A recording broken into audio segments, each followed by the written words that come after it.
তাদেরকে 4 তারিখের আগে যারা তৃণমূল ছিল তাদেরকে ঢোকানোও যাবে না। এখনো কিছু আমাদের মধ্যেও কিছু মনে করছেন যে তৃণমূলের যারা দাপট দেখাতো আগে তাদেরকে দলে ঢুকিয়ে আমি সেই রাজ্যে রাজত্ব করব, হবে না। ভুলে যান, একেবারে ভুলে যান। তৃণমূলের কেউ চোর চাপটা দুষ্কৃতি ঢুকবে না, করবেন না, এগুলো একদম করবেন না। যা যা রিপোর্ট আসছে একদম করবেন না। কোনো তৃণমূলের বাহিনী কিনে ঘুরবেন না। মমতা বন্দ্যোপাধ্যায় যে ভুলটা করেছিল, মমতা বন্দ্যোপাধ্যায়কে আমরা পরিবর্তনের সরকারে 2011-তে ভোট দিয়ে জিতিয়েছিলাম। এখানে মমতা কি করেছিল? যত সিপিএম এর চোর চাপটাগুলোকে ঢুকিয়ে নিজের ইনকামের ব্যবস্থা করেছিল। আমরা এই ভুল করব না, আমরা এই ভুল করব না।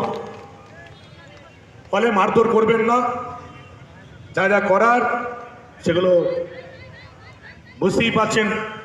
রামকৃষ্ণদেব নাকি বলে গেছিলেন, শুনেছি, যে কামড়িও না ফোঁস করো। এটা রামকৃষ্ণদেব বলে গেছেন, আপনারাও জানেন নিশ্চয়ই। সেরকম মতোই কাজ করবেন। আর মেমারিবাসীকে যে প্রতিশ্রুতিগুলো দিয়েছিলাম আমি সেগুলো রাখার চেষ্টা করব। আপনারা সেগুলো সহযোগিতা করবেন আশা করি। বিজেপি কিন্তু ভারতবর্ষের সবচেয়ে বড় রাজনৈতিক দল আর পৃথিবীর সবচেয়ে বড় রাজনৈতিক দল। আপনারা সেই পৃথিবীর সবচেয়ে বড় এবং ভারতের সবচেয়ে বড় রাজনৈতিক দলটা করেন, আমার চেয়ে অনেক আগে থেকে করেন। আমি তো এই নতুন এসেছি, এটা কিন্তু মাথায় রাখতে হবে, এটা একটা বড় সম্মানের বিষয়। ফলে মানুষের জন্য কাজ করুন, যেন মানুষ বলতে পারে যে আমরা বিজেপিকে ক্ষমতায় এনে এই মেমারিতে পদ্মফুল ফুটিয়ে আমরা ভালো সিদ্ধান্ত নিচ্ছি, এটা যেন মানুষ বুঝতে পারে। বেশি কিছু বলার নেই, সে তো বলেই দিলাম। সহিষ্ণু নেতা হবেন না বা কাউকে ঢোকাবেন না।